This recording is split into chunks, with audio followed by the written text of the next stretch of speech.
Meus irmãos, há um convite hoje para nós pensarmos numa mensagem que todos devem ouvir.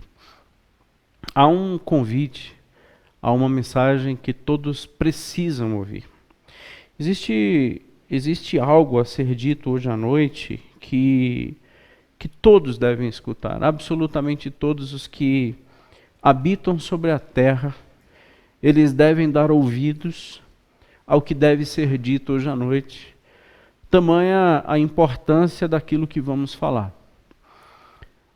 Empregados, desempregados, fortes, fracos, os bonitos, os que não se acham tão bonitos, os altos e os baixos, os governantes, os presidentes, os ministros que se acham supremos, os desembargadores rasgadores de multa, os simples, os policiais, aqueles também que são contraventores, os traficantes e os viciados, os alunos e os professores, os mestres, os filósofos, os doutores e os analfabetos, os cadeirantes, os enfermos, os que foram desenganados pelos médicos, os saudáveis, aqueles que possuem qualquer cor da sua pele, aqueles que nasceram no norte ou no sul, todos. O convite hoje é para você que é adolescente, você que é jovem, você que é casado, descasado, seja pela viuvez, seja pelo divórcio, filhos e pais, pais solteiros, filhos que não sabem quem são seus pais, órfãos, os que estão bem casados, os que estão bem empregados, seja de carreira, seja seletista, ou estatutário, ou temporário. Não importa hoje a pessoa, não importa hoje se é um mega empresário, não importa hoje se é um simples autônomo. A mensagem, você pensava que eu estava falando? Não, a mensagem não sou eu que trago e nem é esse convite que eu faço. Quem está fazendo esse convite é o Salmo 49. É quando eu peço que você abra a sua Bíblia. Quem faz esse convite, tudo isso que eu falei, não fui eu. Se você pensava que era a mensagem que eu tinha para trazer, não. É o Salmo 49. E é bom que saibam disso, porque quando há um convite como esse da palavra, que abarca toda a humanidade, quando sai do reduto de Israel, quando há uma palavra não direcionada ao povo de Deus, quando há uma palavra não direcionada àqueles que frequentam o templo, quando não é uma palavra direcionada aos justos, aqueles que são do Senhor, mas quando há um convite a todos, então esta palavra ela é muito, muito importante no que se diz respeito às nossas realidades do viver. E certamente terão revelações eternas que todos precisam saber. Salmo 49. Povos todos, escutai isto.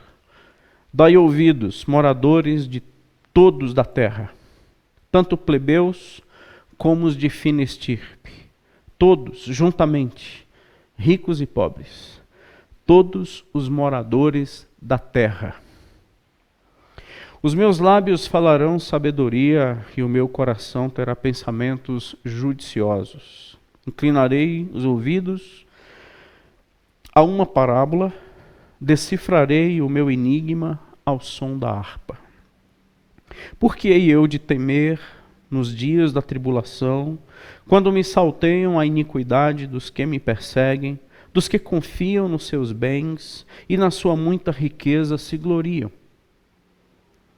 Ao irmão verdadeiramente ninguém o pode remir, nem pagar por ele a Deus o seu resgate, pois a redenção da alma deles é caríssima, e cessará a tentativa para sempre, para que continue a viver perpetuamente e não veja cova.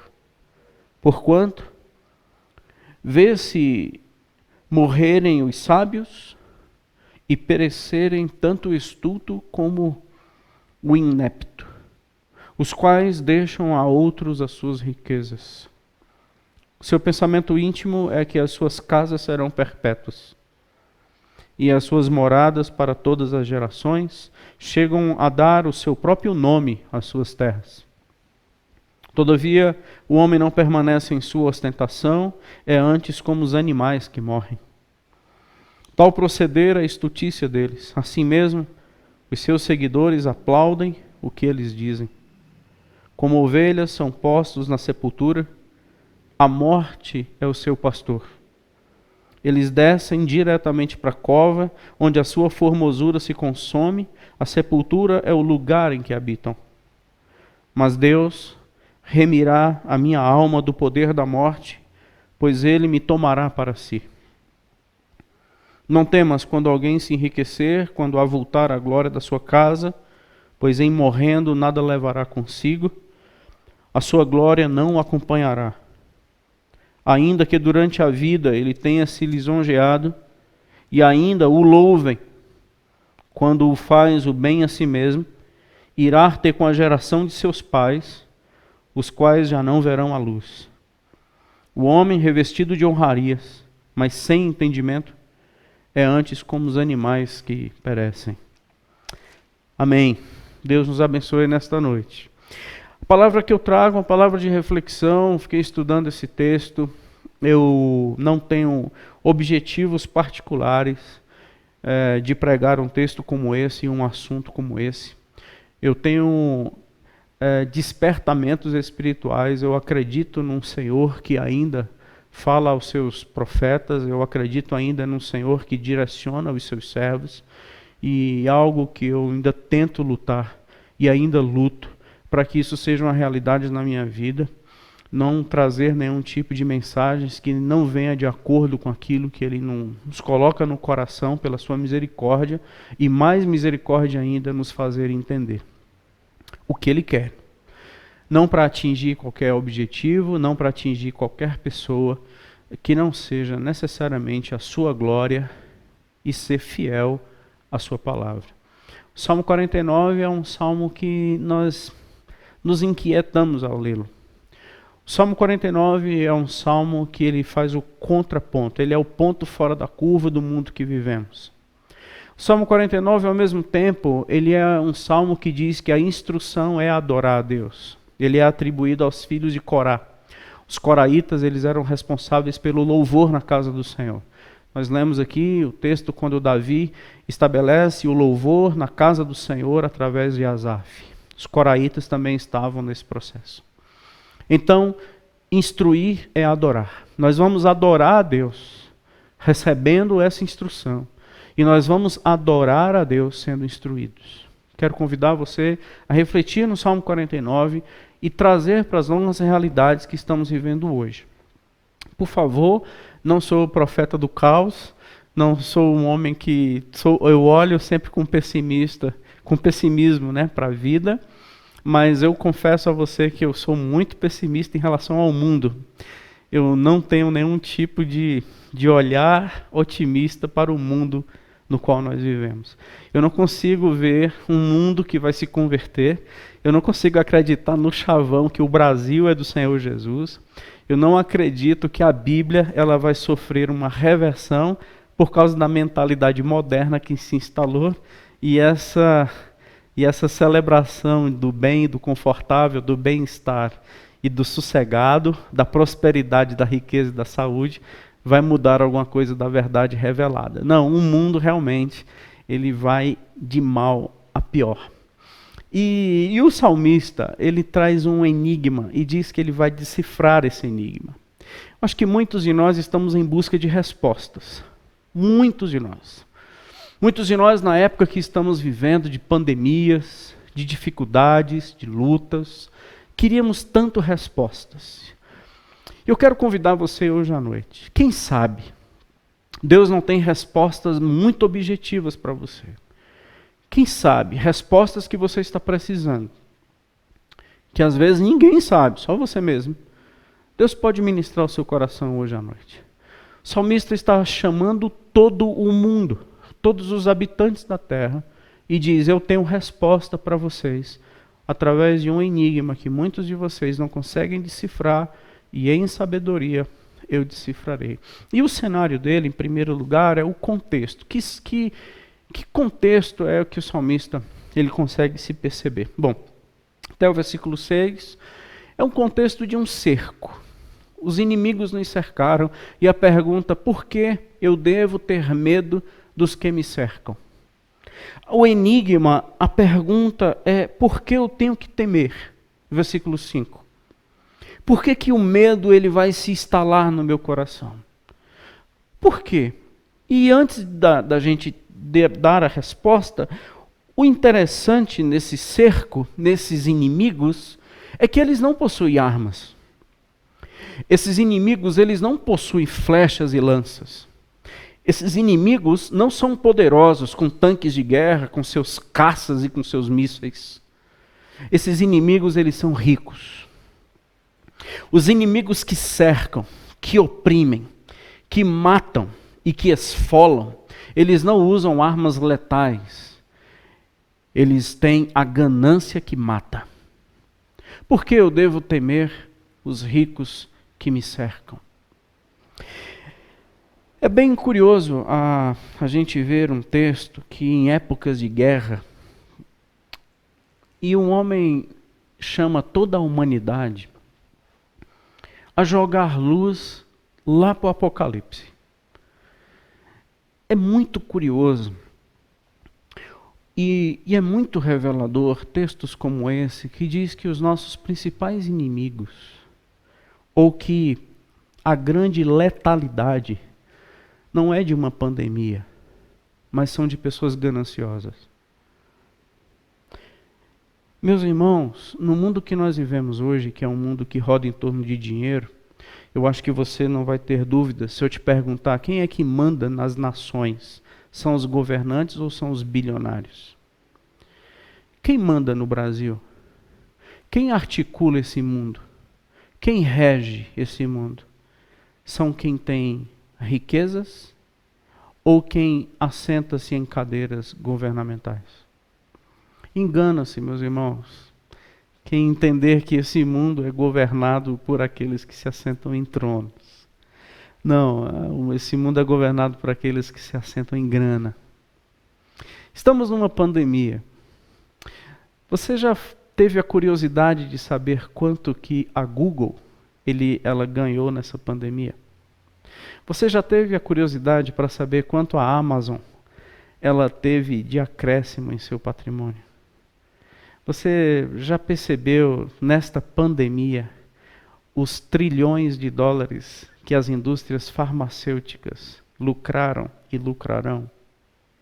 Você tem ideia de quanto o Facebook e toda a sua rede, eles lucraram nesta pandemia? Você tem ideia de quanto que as mega empresas mundiais de telefonia, de internet, de tecnologia, eles lucraram com essa pandemia? Você tem ideia de quanto trilhões de dólares foram destinados a poucas pessoas? Passa pela sua cabeça quantos bilhões foram desviados com corrupção e com suborno?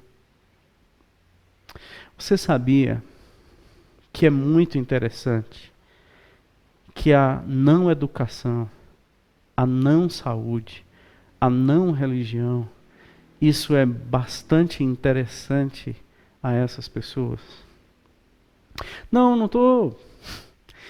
não estou querendo deduzir nada, e nem estou querendo dizer que esse vírus é, como já alguns disseram, né, laboratorial. Não é essa a discussão. O que é indiscutível é que há um cerco de bilionários que estão cercando sua família, seus adolescentes, seus filhos, o mundo, você, que se sentem oprimidos e são oprimidos pelo ter e pelo possuir, pelo conquistar, pelo usufruir, pelo curtir, pelo aderir, pelo se inscrever, pelo seguir, pelo se aprisionar e pelo ficar refém. Não, não, não. Esses inimigos aqui do Salmo 49, eles não tiram a vida das pessoas, eles tiram as pessoas da vida. E são letais tanto quanto um míssil. Aliás, são mais cruéis do que uma flecha. Porque tirar a vida das pessoas é cruel, mas tirar as pessoas da vida é satânico. Tirar a vida das pessoas e tirar as pessoas da vida e tornar reféns para que sejam nada mais, nada menos do que o objeto que vai nos enriquecer, a coisa que vai nos dar dinheiro, apesar de alguns milhares morrerem. Mas a morte de muitos milhares nos enriquece, e isso é muito bom. Há um cerco. O mundo está cercado. Nós estamos cercados. E aí a gente não consegue ver que isso vai ter uma bandeirinha branca hasteada do outro lado. Nós não estamos numa época de ver bandeiras brancas sendo agitadas do outro lado, querendo fazer paz e acordos. Não, não, existe uma máquina que vai engolindo pessoas e acredite, nós estamos cercados. O salmista vê esse cerco. O salmista pergunta, eu tenho que ter medo disso tudo? É desesperador. A ideia de cerco é terrível. A ideia de se sentir cercado é muito sério. Mas eu devo ter medo? Eu devo ter medo pelos meus filhos? Eu devo ter medo por mim? Eu devo ter medo? Não de um exército armado. Não, mas de um sistema cruel. Paulo fala a Timóteo no capítulo 6 da sua primeira carta, é o amor ao dinheiro a raiz de todos os males. O nosso problema não é vírus, gente. Nosso problema é o dinheiro desviado da saúde. Estou falando igual político, né? Então os revoltados contra os governantes. Nosso problema não é o vírus. Nosso problema é que o dinheiro dos leitos estão na conta de algumas pessoas que não deveriam estar. Isso no mundo inteiro. E não adianta você sair do Brasil, não. É no mundo inteiro. Porque aonde estiver seres humanos caídos, eles usam de artimanhas de cerco para se darem bem, para enriquecerem, para terem, e o mundo é assim. Leia Apocalipse 18 depois, quando o próprio Senhor Jesus revela a João que essa Babilônia cairá, que ruirá esse sistema babilônico. E será de uma hora para outra, tudo vai ruir. E o Senhor já tem o dia, a hora, a semana e o mês reservado. Leia Apocalipse, vai ruir. Os ricos e os poderosos verão que de uma hora para outra, tudo que era seu ruiu. Bom, mas isso não é o caso. Continuemos aqui no cerco, aonde... Bom a gente deixar claro que o problema não é ser rico. Não. A Bíblia não condena rico. A Bíblia não diz que rico é pecado. Pelo contrário, a Bíblia fala que quem adquiriu riquezas achou o dom de Deus. A dificuldade é quando, e o pecado, e esses inimigos é quando a pessoa ela é sempre impelida pela ganância, matando as pessoas que convivem com ela para ter cada vez mais. É o que se dá bem em tudo. E essas pessoas é que se tornam inimigos de Deus, não são ricos. Tem muita gente rica que são homens e mulheres do Senhor e tementes a Deus, e não há nenhum problema na sua tranquilidade financeira e nem nos patrimônios que possui. Como eu falei, os inimigos desse texto são outros. Não se engane, a história já ensinou que esses inimigos eles só vão sendo substituídos por outros piores. Não é verdade? Talvez hoje, as pessoas mais antigas aí vão perceber que nós nunca tivemos um período tão animal como esse. Nunca tivemos um império tão cruel como esse que nós vivemos hoje. Antigamente não era assim. Nós falávamos isso e falamos isso. Hoje você vê a selvageria até no trânsito, aonde pessoas têm que se dar bem, a despeito do outro perder. É um jogo tão diabólico que para eu ganhar o outro tem que perder. Antes não era assim. E isso está entrando nas igrejas. E isso está aderindo a uma mentalidade. Aonde se eu não tiver, se aonde eu não possuir, eu não serei. Estamos cercados. Cercados de vitrines, cercados de manias, cercados de ordens, ordens do meu peso, ordens de quanto eu tenho que medir, ordem do que eu tenho que vestir, ordem do que eu tenho que dirigir, ordem das marcas que eu tenho que usar, que tipo de roupa que eu tenho que usar. Todas as pessoas cercadas por inimigos que o objetivo não é satisfazer, mas é escravizar. É tornar escravo. A simplicidade não é aceita, o celular simples não é possível ter mais, aonde uma vida que consegue ser feliz com o que tem, contente com o que possui, não é admitido, impérios que se instalaram e ordena, e ordena, e ordena, e estamos cercados. Muitas riquezas e certamente não tem heróis no mundo não, gente. As coisas estão cada vez mais difíceis. Eu deveria ter medo deles? Não. Pergunta, mais uma vez, ela é retórica? Não. Nós não deveríamos ter medo dele. Mas se nós perguntássemos, então com o que a gente vai combater? A gente não combate. A gente não combate. A nossa luta é com uma consciência, com uma identidade. As armas espirituais, você pode perceber em Gálatas, as nossas armas espirituais que são poderosas, em Efésios, aos Coríntios, o apóstolo Paulo sempre vai falando no aspecto de coração, alma e mente. Quando o evangelho entra, quando uma consciência de redenção ela é aderida e absorvida pela minha vida, nós não vamos combater. Nós não precisamos sair queimando pneu também na estrada. Isso ajuda alguns desses também. Nós não somos a turma que quebra vitrine. Isso não muda, isso não altera. Nós somos uma turma que tem que adquirir uma consciência. Na verdade, esta compreensão é que nós devemos ter. Então, como é que a gente não tem medo? E aí que, a partir do versículo 7, é quando os salmistas eles começam a discorrer sobre pensa comigo. É um convite. Pensa comigo. Essa glória, essa opulência, essa boçalidade dos bilionários, esta arrogância, essa superioridade. Gente, por mais que eles tenham o valor até inimaginável, não paga a sua alma. O que eu falo hoje à noite não é novo.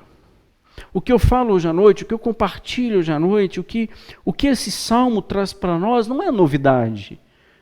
É mais uma vez uma revelação de verdade. A alma de qualquer pessoa é impossível ser resgatada a partir de dinheiro.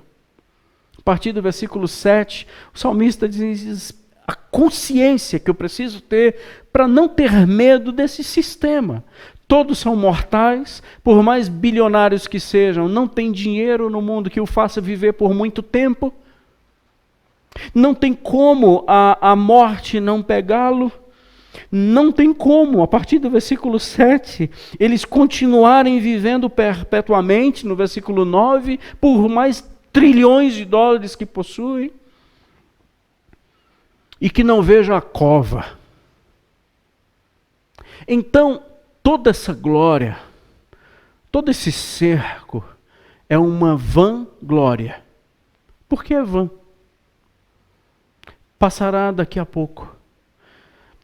São inimigos que querem atingir a minha consciência, e a única arma que eu tenho como responder é uma consciência firme. Na verdade, tudo isso é em vão. Mentes blindadas, corações bem resolvidos e identidades firmadas, fé confiante, perseverança constante, oração diária. Uma consciência firme. Uma âncora na rocha que é Jesus. Ao compasso dos tempos, mas jamais à deriva desses inimigos, jamais. E aqui a gente vai se preocupando, porque nós sabemos que há uma geração de pequenos, de adolescentes, de jovens, que já estão escravizados por este inimigo. Alguns dos nossos filhos já estão escravizados. Se você quiser saber o que é a marca da besta, acredite, faz parte desse sistema. Marcados. Se você não tiver, você jamais poderá comprar ou vender. Para onde você acha que a gente está caminhando? Que cerco é esse aqui? Por que toda a humanidade sendo convidada a pensar a um salmo e num salmo que foi escrito há milhares de anos atrás?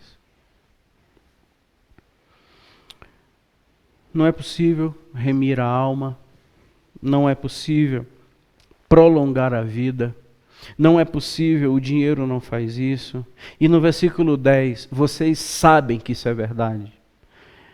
Então ele disse que ia decifrar um enigma, mas na verdade ele só está chamando a uma consciência. Porque no versículo 10 ele disse, isso é visível.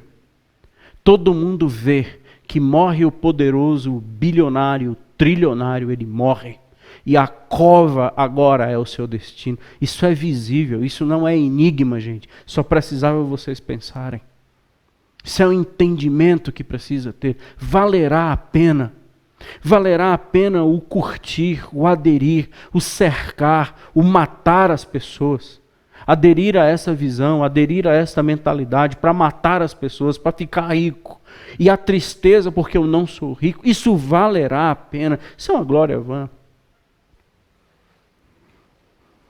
Verso 11 ao versículo 14, o salmista sai de um campo mais visual e vai para o além-túmulo. Sei que essa conversa não é boa, eu sei que esse assunto aqui não agrada os nossos ouvidos, sei que é uma época ruim de estar falando de morte, mas não tem texto que a gente diga, esse aqui a gente não fala. Quando o salmista olha aqui para a partir do versículo 11, ele traz uma consciência agora não somente visual, mas a realidade quando o caixão baixa. Quando o caixão baixa na sepultura, ele vai trazendo realidades agora. Sabe quando que os seus bisnetos vão visitar este homem? Nós não sabemos como, mas a gente sabe onde. Quem quiser visitar este antes poderoso é no cemitério. Porque ele não passará mais de um túmulo a ser visitado. E o seu pastor será a morte para sempre. E cadê o poder? E onde estão as casas? Onde estão os trilhões? Cadê os dólares? Pois é, não alterou. E a arrogância? Cadê a vida? A saúde? Bate no peito. Pois é, isso nada vai resolver. Netos vão visitar no túmulo, os filhos vão no túmulo, bisneto no túmulo, as suas gerações no túmulo. E nada do que construiu e nada do que fez pode mudar essa realidade.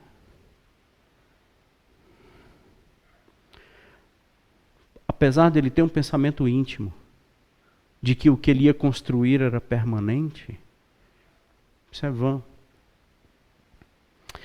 Então, na verdade, o homem é importante e o cachorro é a mesma coisa. Duro, né?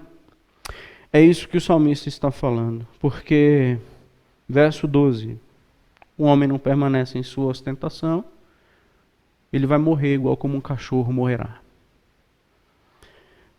Você pode pensar na pessoa mais rica do mundo, ele morrerá exatamente como um cachorro.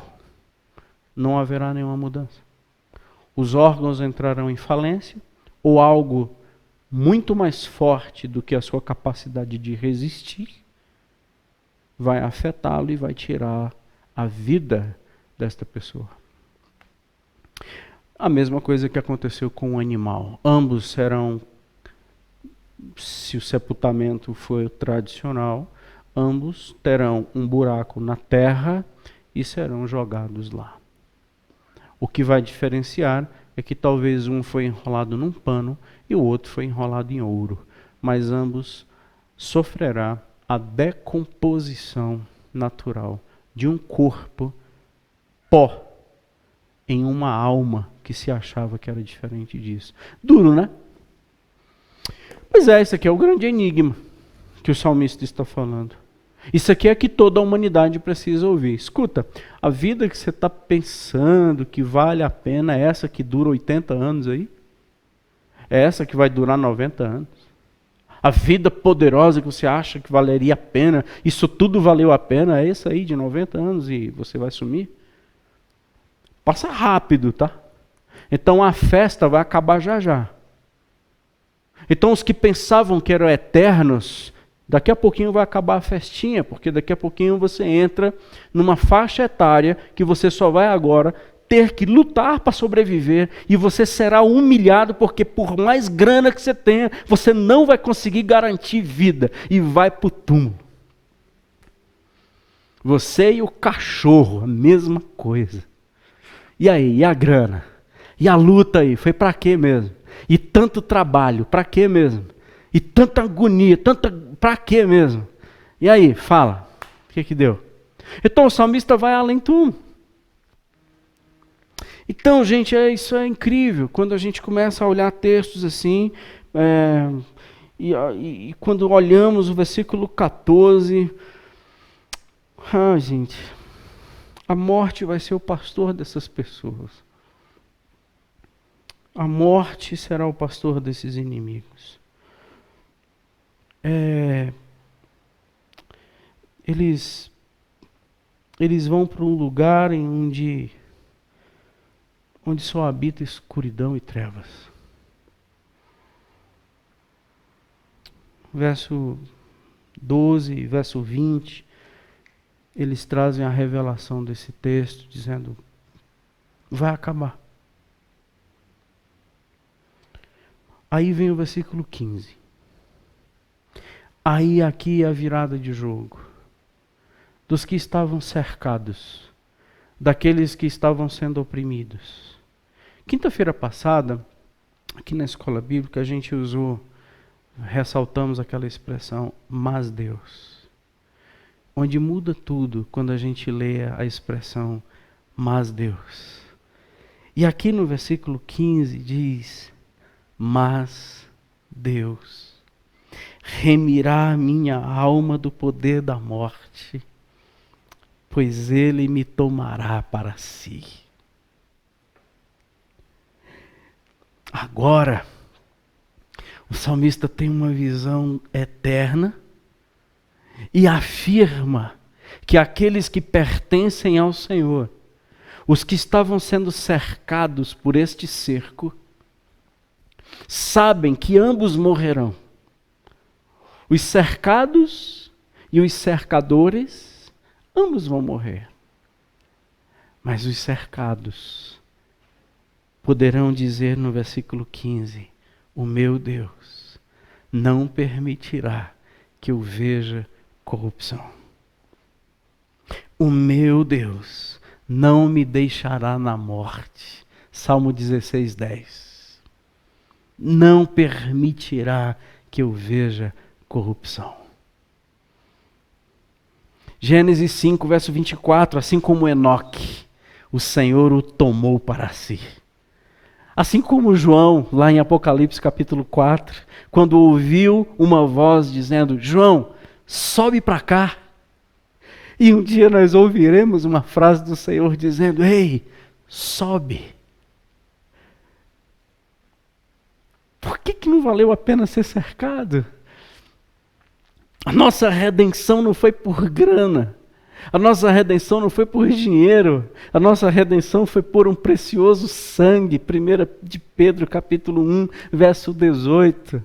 Vocês não foram redimidos por dinheiro, porque dinheiro no mundo não poderia redimir vocês, mas o sangue do meu filho, sim. Por isso que no versículo 15 diz, mas Deus tirará a minha alma de qualquer poder mortal, a morte não terá autoridade de olhar nos meus olhos, ela vai ter que se encurvar quando este corpo corruptível, ele vai se revestir de incorruptibilidade. No ressoar da última trombeta, o Senhor me tomará para si, porque eu ouvirei este texto, e isto é verdade, porque o meu Redentor vive e eu o verei com os meus próprios olhos. A vida cercado, mas sempre livre. A vida cercado, mas sempre um homem convicto, sempre uma mulher convicta. A vida sofrendo a opressão de um cerco, mas sempre com uma paz que excede o entendimento, porque perto sempre estava o meu Senhor. O império da riqueza não me terá como seu escravo, e nem às ordens destas grandes empresas eu me submeterei. Não, eu não preciso ter rede social. Não preciso. E se é desnecessário, o tempo que eu ficarei em rede social, eu usarei para conhecer mais o meu Deus. E um dia, as redes sociais serão usadas na glória, para dizer que falta de oração e leitura da palavra nunca foi por falta de tempo, mas foi por um coração que se escravizou. A NVI, aqui no versículo 14, se você tem a Nova Versão Internacional, ela acrescenta uma frase que eu acho extraordinária. Pela manhã, os justos triunfarão. Pela manhã, os justos triunfarão. Que frase! Lembra de Daniel 1 e 2. Eu lerei aqui Daniel capítulo 12, verso 1 e 2. Daniel 12, 1 e 2. Nesse tempo se levantará Miguel, o grande príncipe, o defensor dos filhos do seu povo. E haverá tempo de angústia na qual nunca houve. Haverá tempo de angústia inédito. Desde que houve nação até aquele tempo, nunca passamos por tantas angústias. Mas, olha o mas aqui, naquele tempo será salvo o teu povo, todo aquele que for achado escrito no livro. Muitos dos que dormem no pó da terra ressuscitarão. Muitos os que dormem no pó da terra acordarão ao amanhecer. Uns para a vida eterna e outros para a vergonha e horror eterno. Há dois destinos, gente. Porque existem duas realidades, o cercado e o que cerca. O Senhor Jesus passou 2 dias no túmulo, mas ao amanhecer, na alvorada, o túmulo não pôde deter o Senhor da vida e ele ressuscitou. Pela manhã nós triunfaremos. É o que o Salmo fala, 30 verso 5. O choro pode durar a noite inteira, mas a alegria vem ao amanhecer. Ao amanhecer, os justos triunfarão. O cerco noturno, os inimigos por todos os lados, mas há um sol da justiça que brilhará sobre a nossa cabeça. Bendito seja o nome do Senhor. Posso estar falando coisas aqui que você pode não concordar. Posso estar falando de um sistema que pode te incomodar. Mas, por favor, pense, se nós não estamos numa proposta de sermos cercados. E a partir do versículo 16 ao 20, caminho para o encerramento, o salmista diz, fica firme, cara. Fica firme. Então ele coloca o cerco em primeiro lugar. Deixa eu fazer aqui uma recapitulação. Depois ele vai nos trazer ao entendimento como é que a gente vence esse cerco. Não o vence. Nós já somos vencedores por causa de um Cristo que nos veio e dele nós somos. Então, a nossa vitória está exatamente por causa da consciência que nós temos e da vida que possuímos. Nós sabemos agora que toda essa glória é vã. Nós sabemos, pela revelação desse texto, que mas Deus mudará todo esse jogo e pela manhã nós triunfaremos. E enquanto esse dia não chega, aí sim, para encerrarmos, vai o verso 16 até o verso 20. Enquanto esse dia do nosso encontro, nesse amanhecer, não chega, como é que eu vou viver até lá, se está tão difícil? Aí vem o verso 16 em diante. Não tenha medo. Primeira expressão do verso 16 é: não tenha medo. Não tenha medo com as pessoas multiplicando as suas riquezas. Não tenha medo com os inimigos se tornando cada vez menores e mais poderosos. Não tenha medo. Não tenha medo. Não pare de vigiar. Não pare de me buscar. Não pare. Porque se você fizer isso, você vai começar a invejar. E aí, o problema do medo é que quando a gente se torna medroso pelo inimigo, pode ser que com ele a gente faça aliança. E aliançado com o inimigo, nós começamos a invejar o que o inimigo tem para ser tão poderoso. E assim começamos a invejar os seus carros, começamos a invejar suas casas, começamos a invejar seu estilo de vida, para onde viaja, quantas vezes no ano viaja, com que gasta, com que veste, o carro que dirige e o escambau. Então, na verdade, são pessoas que se desviaram da fé e se atormentaram com muitas dores, porque começaram a invejar inimigos quando deveria adorar a um Deus vivo. Quantos de nós não estamos tristes porque não somos e não temos? E não temos o coração cheio de gratidão pelo Deus que nos redimiu? Quantos de nós somos depressivos e tristonhos, cabisbaixos e completamente derrotados, porque nós não possuímos e não temos e não adquirimos?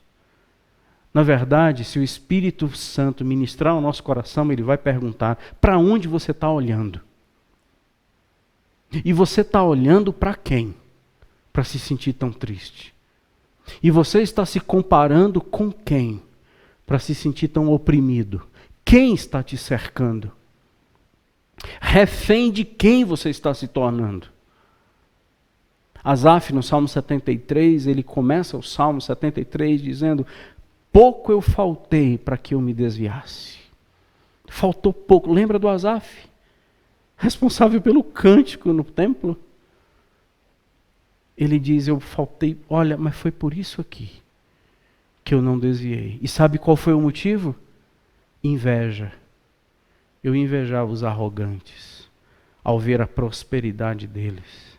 Como me enchia os olhos e como aquilo me adoecia. Então, é essa linha que o salmista trabalha do 16 ao 20. Enquanto aqui, olhe para o Senhor, o autor e consumador da nossa fé. Quero ler alguns textos e encerrar. Primeiro texto, ou pelo menos citar, Mateus 13, verso 22. Mateus 13, 22 é o texto da parábola do semeador. Gente, deixa Deus falar o seu coração. E na parábola do semeador, a semente foi semeada e um tipo de terra foi entre os espinhos. E você lembra que tipo de coração é esse? Vou reler para você. São aqueles que ouvem a palavra. São aqueles que estão atentos à palavra. Mas a fascinação das riquezas e os cuidados com este mundo sufocam a palavra e a tornam infrutífera. Por que a palavra não transforma? Por que tantas mensagens e as pessoas não mudam? Por que tantas mensagens e as pessoas cada vez mais adoecidas? O que está acontecendo com o evangelho? Não. O problema não é a semente. O problema é o solo. Fascinado por riqueza. Fascinado por dinheiro. E preocupadinho demais com as coisas do mundo. Esse é o coração que ouve a palavra. Até ouve, mas ela não gera. Lucas, capítulo 21, o Senhor falando de um cenário final, verso 34. Tenham cuidado por vocês mesmos, para que nunca vos suceda que o vosso coração fique sobrecarregado com as consequências da orgia da embriaguez e das preocupações deste mundo. Cuidado. E aqui o Senhor Jesus está dizendo, haverá um encontro, eu voltarei. E como você estará? Eu espero que você esteja de pé na presença do Filho do Homem. E por fim, Filipenses 3, 18 a 21. Esse texto eu acho um texto muito sério e que a gente deve levar muito a sério. E se isso acontecer, nós nos tornaremos pessoas muito sérias. Filipenses 3, 18 a 21. Porque muitos que se dizem crentes, porque muitos que frequentam igrejas, porque muitos que andam entre nós, repetidas vezes eu vos dizia, e agora vos digo até chorando, estas pessoas são inimigas da cruz de Cristo. O destino deles é a perdição. O Salmo 49. O Deus deles é o ventre, e a glória deles está na sua infâmia, visto que eles só se preocupam com as coisas terrenas. Ou seja, inimigo da cruz não é Satanás. Inimigo da cruz são aquelas pessoas que são mundanas, se preocupam somente com as coisas do mundo e estão nas igrejas fazendo com que Deus seja o grande agente para que isso aconteça em suas vidas. Essas pessoas são inimigos da cruz. O destino deles é a perdição. Eles vão se encontrar com aqueles que já habitam nas trevas. Vão se encontrar com o vovô, com vovó, que ensinaram para eles que vida é para ter dinheiro. Vão se encontrar com eles. Salmo 49 diz isso. As gerações se encontrarão, só que em densas trevas. E assim, gente, o Senhor Jesus, Ele muda todo o processo, porque aqui em Filipenses Ele continua falando. Nós somos diferentes. A nossa pátria está nos céus, de onde também aguardamos o Salvador, o Senhor Jesus Cristo, o qual transformará o nosso corpo de humilhação para ser igual ao corpo da sua glória, segundo a eficácia do poder que Ele tem de subordinar a si todas as coisas. Que Deus ministre ao seu coração esta palavra. A nossa pátria está nos céus. A nossa glória está lá. A nossa casa está lá. A nossa origem e o nosso destino é esse reino. E assim, a gente não precisa se preocupar com os cercos. A gente só precisa saber quem nós somos. Muitas respostas só se resumem em identidade. Eu sei quem eu sou. O Grupo Elo, nos anos 70, eles gravaram uma canção dizendo: céu, lindo céu. As mansões celestiais, todas feitas por Deus. Esse é o nosso destino. E se não é o seu, eu te peço que você reflita muito bem. Como a Bíblia é real. Como esse cerco é real. E como a escravidão pode ser uma realidade. Mas o sangue do Cordeiro é mais poderoso do que essa realidade para nos libertar. Nós não seremos pastoreados pela morte. Nós temos um bom pastor que nos pastoreia até o túmulo e principalmente além do túmulo. Ele é o nosso pastor. Deus abençoe sua semana. Deus abençoe você. Que esta palavra seja uma palavra de alimento para a sua vida. No nome de Jesus. Amém.